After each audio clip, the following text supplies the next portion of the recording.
How to register or sign up for Bing. Hey guys, let's get started. So first, open up your preferred web browser and navigate to a Bing account by typing bing.com in the search engine. And now once the site opens up, tap on three horizontal lines at the upper right corner and click on sign in. Now in the sign in page, tap on create one text right here.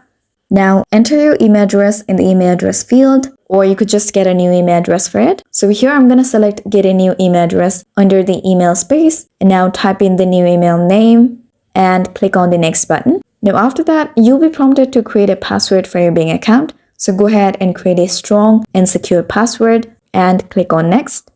After that, enter your first name and last name and again click on next. Now in this page, enter your country or region and also enter your birth date.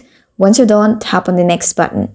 Now after this, Bing will provide you some tasks for verification process, so go ahead and complete the task. And once the verification is completed, you'll be simply log into Bing. There you go. So that's it. So I really hope you found this video helpful, and if you did, please make sure to hit the like button and subscribe to us for more great contents. Thanks for watching.